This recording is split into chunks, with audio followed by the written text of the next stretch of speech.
Bienvenidos. Hoy ponemos bajo la lupa la propuesta del Gobierno para subir las cuotas de autónomos entre 2026 y 2028. Nos basamos en varias fuentes recientes. Vamos directos al grano. El primer punto que preocupa bastante y que se ve en muchos análisis es cómo esta estructura de cuotas podría afectar a los autónomos con menos ingresos. Podría incluso frenar las ganas de emprender, ¿no? Exacto. Y no hablamos de una dificultad pequeña, ¿eh? Podría ser un golpe muy duro a su viabilidad. La debilidad principal, tal como se ve, es que impone porcentajes muy altos sobre rendimientos netos ya de por sí bajos. Si miras los datos que manejan analistas como Juan Ramón Rayo o lo que publican en sitios como UTV, las cifras asustan un poco. Hablan de autónomos con menos de 670 euros netos al mes, que tendrían cuotas que subirían de unos 217 euros en 2026 a 252 en 2028. O sea que para alguien que esté justo en ese límite inferior, Pues sí, la cuota podría comerse casi el 40% de lo que ingresa netamente. Es una carga tremenda. un 40%.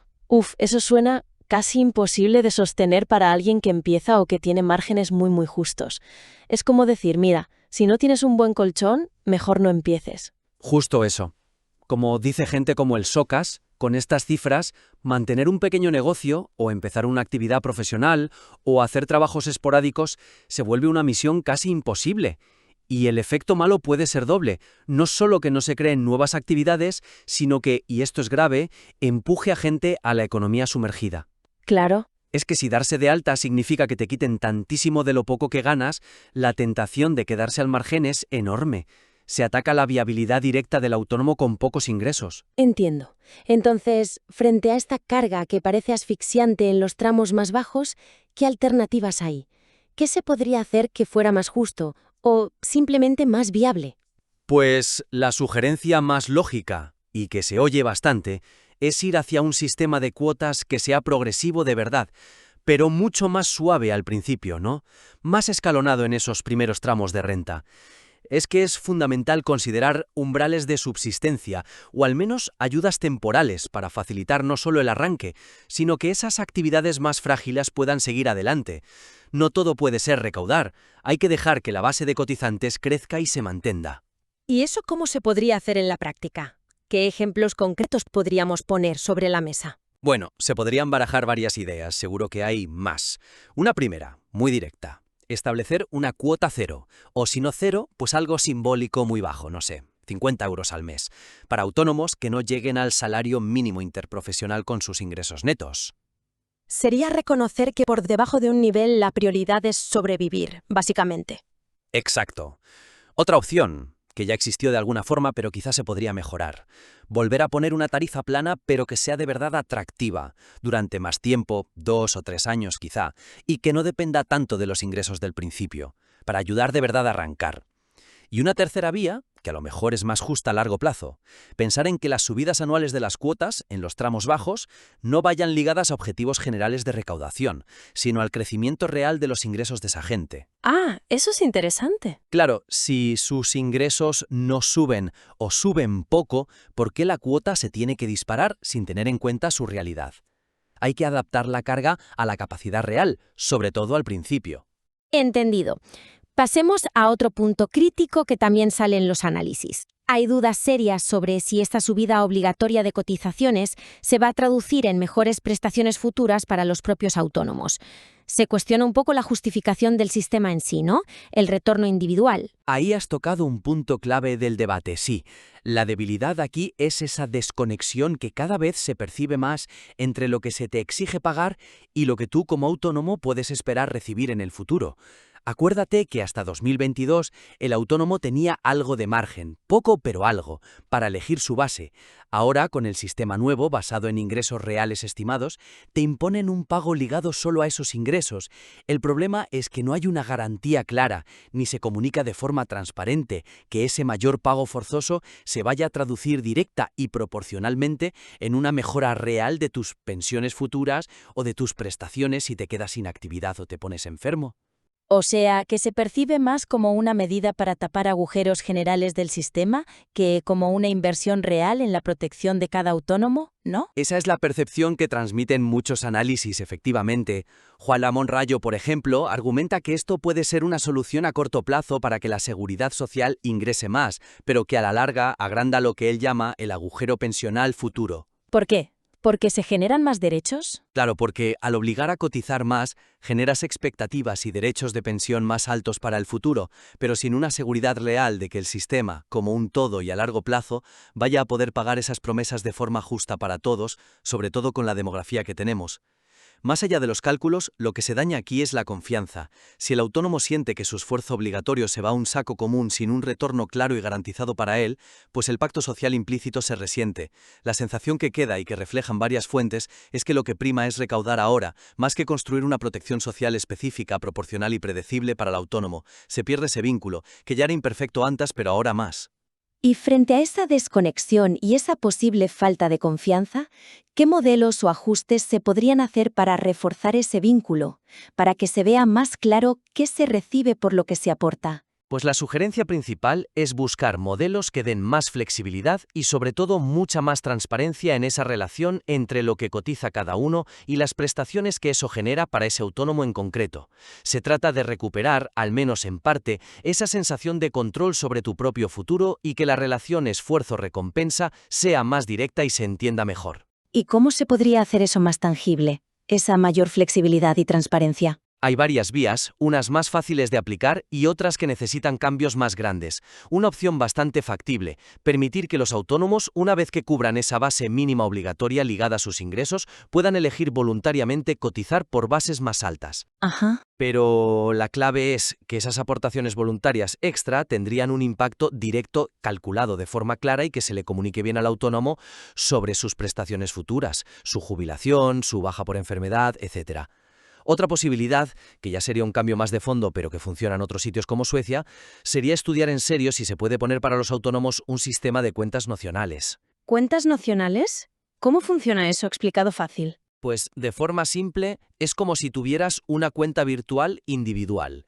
Tu pensión futura depende sobre todo de lo que tú has ido aportando a lo largo de tu vida laboral, y estas aportaciones se van actualizando. Refuerza muchísimo la idea de que lo que aportas va para tu futuro. Y una tercera vía, que podría ir junto a las otras. Fomentar de verdad, y no solo decirlo, que los autónomos se hagan planes de pensiones de empleo simplificados. Pero para eso hace falta ir más allá de mencionarlo. Se necesitan incentivos fiscales que sean potentes de verdad, claros y fáciles de usar para que ahorrar voluntariamente por esta vía sea atractivo y accesible. Parece claro que hay alternativas para intentar que el sistema encaje mejor con lo que espera y necesita cada uno, pero el análisis va más allá. También se advierte de consecuencias a mayor escala, ¿verdad? Sí, efectivamente. Un punto crucial que señalan distintas fuentes, desde medios económicos como Voz Populi hasta voces con mucha audiencia entre autónomos como el Excocas, es el posible impacto negativo a nivel macroeconómico y social que podría tener una subida de cuotas que se percibe como brutal y que se aplica a todos por igual. Alertan de que podría reducirse el número de autónomos y eso afectaría al tejido económico, al empleo, a la vida social, sobre todo fuera de las grandes ciudades. Así es. La debilidad aquí es el riesgo real de que se desincentive la actividad autónoma, con todo lo que eso conlleva. A menudo, y con razón como apunta Voz Populi, se dice que los autónomos son pilares de la economía local. Son gente que crea empleo, directo e indirecto, que innova, que da servicios esenciales en muchos sitios. Si le subes mucho la carga fiscal y las cotizaciones, sobre todo si no lo ven justo o sostenible comparado con lo que ganan y reciben, pues puedes provocar una cascada de efectos negativos. ¿Y cuáles serían esos efectos en cadena? Pues mira, podemos ver varios. Primero, que cierren negocios que ya van justos de márgenes. Segundo, y esto es quizá lo más preocupante a largo plazo, que no se creen nuevas empresas. El miedo a empezar con una carga tan alta puede ser una barrera insuperable para muchos que podrían emprender. Tercero, un fenómeno que ya mencionan fuentes como UTBet o el Excocas cuando hablan de sitios como Andorra. La posible fuga de actividad económica, sobre todo la que se puede hacer online o desde cualquier sitio, a otros países con menos impuestos o regulación. Claro, La deslocalización. Exacto. Y eso no solo te quita cotizantes a medio y largo plazo, lo que debilita el propio sistema que querías reforzar, sino que también puede bajar la actividad económica general, el consumo, la inversión local, el dinamismo social. Y esto último que dices, el impacto en el dinamismo social, ¿afecta más en unas zonas que en otras? Sin duda. El golpe puede ser especialmente duro en zonas rurales o en ciudades pequeñas, donde las empresas suelen ser más pequeñas, y dependen mucho de los autónomos y los pequeños negocios. Si estos desaparecen o no surgen nuevos, el efecto en el empleo local y en la vida de la comunidad puede ser tremendo. Además, choca mucho la justificación que a veces se oye de algunos sindicalistas, como Pepe Álvarez de UGT, diciendo que los autónomos en general ganan mucho. Como replican Rayo o el ex-Socas, eso es ignorar la realidad de cientos de miles de autónomos con ingresos bajos o medios, que luchan cada día por seguir adelante. Ignorar esa diversidad es un error de partida. Ante un riesgo tan importante de impacto negativo a nivel económico y social, ¿qué sería lo prudente? ¿Qué se sugiere para evitar esos efectos? Pues la sugerencia más sensata y que se repite es clara. Antes de aplicar de golpe y para todos subidas de cuotas tan fuertes, es imprescindible hacer una evaluación seria, independiente, y antes de aplicarlas, del impacto real que podrían tener en la economía y la sociedad. No valen estimaciones internas o justificaciones vagas. Y a la vez, o incluso dependiendo de los resultados de esa evaluación, habría que pensar y diseñar medidas fiscales o de apoyo que hagan de contrapeso, que compensen esa nueva carga. El objetivo debería ser incentivar que la gente se dé de alta, que crezca, que el colectivo sea resistente, en vez de arriesgarse a ahogarlo. Hablas de evaluar el impacto y de medidas compensatorias. ¿Podrías dar ejemplos concretos de cómo se podría hacer? Claro, para evaluar el impacto primero, encargar estudios económicos serios, hechos por organismos independientes, con metodología transparente, que simulen cómo afectarían las nuevas cuotas a cosas clave, cuántos autónomos se crean o se destruyen, el PIB, la recaudación total de impuestos, no solo cotizaciones, también IRPF, IVA, y el efecto de la economía sumergida si aumenta, y el empleo que depende de los autónomos. Segundo, y esto sería de pura prudencia, condicionar las subidas más fuertes, sobre todo para los de ingresos más bajos y medios, a que la economía vaya bien. Por ejemplo, no subir a lo bestia si el PIB no crece, si la inflación está por las nubes o si el paro de los autónomos está subiendo. Adaptar el ritmo a la realidad económica. Y en cuanto a las medidas para compensar, Ahí también hay margen. Se podrían poner deducciones específicas y que se noten en el IRPF para los autónomos, que alivien la carga fiscal total y reconozcan lo que aportan. Por ejemplo, deducciones por crear empleo neto, por invertir en digitalizarse o en formarse para ser más competitivos, o incluso por el simple hecho de mantener la actividad en zonas despobladas o con problemas económicos. Y cuarto, muy importante, reforzar y hacer más fácil acceder a programas públicos de asesoramiento gratuito, de formación continua, de financiación con buenas condiciones para autónomos. Estos programas deberían centrarse sobre todo en los que empiezan, en los que necesitan ayuda para digitalizarse o ser más ecológicos para sobrevivir, y en los que están en sectores estratégicos o en esas zonas rurales que decíamos. En resumen, buscar un equilibrio. Si aprietas por un lado, tienes que aflojar o ayudar por otro para no ahogar la actividad. Bien, creo que hemos tocado los puntos clave. Si tuviéramos que resumir las principales preocupaciones que genera esta propuesta de subida de cuotas para autónomos, ¿cuáles serían? Pues, en resumen, este análisis saca a la luz preocupaciones importantes en tres áreas. Primero, el impacto, que puede ser desproporcionado y hasta desanimar a los de rentas más bajas, poniendo en peligro la viabilidad de muchos pequeños negocios y emprendedores. Segundo, esa desconexión que se percibe cada vez más entre la subida forzosa de la cotización y una mejora justa y clara de las prestaciones futuras individuales, lo que daña la confianza en el sistema. Y tercero, el riesgo considerable de desincentivar en general la actividad autónoma, con posibles malas consecuencias económicas y sociales, sobre todo para el tejido productivo local y el empleo. Y frente a eso, las alternativas y sugerencias que hemos visto van en varias direcciones que se complementan. Por un lado, buscar una progresividad más real en los tramos bajos, incluso con cuotas cero simbólicas por debajo de ciertos niveles de subsistencia.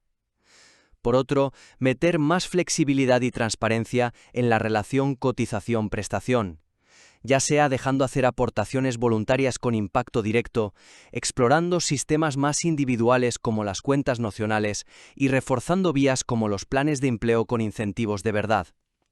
Y, algo crucial, La necesidad urgente de evaluar a fondo y de forma independiente el impacto macroeconómico antes de aplicar subidas drásticas y generales y de poner medidas fiscales o de apoyo que compensen la carga y fomenten la actividad en vez de castigarla. Se trata de buscar un equilibrio más justo y que se pueda sostener. Sin duda, un tema complejo, con muchas caras, y que afecta a millones de personas. Invitamos a nuestra audiencia a seguir reflexionando sobre estas cuestiones tan importantes, y si quieren, a compartir sus propios materiales, análisis o propuestas para que podamos seguir profundizando en futuras discusiones constructivas aquí.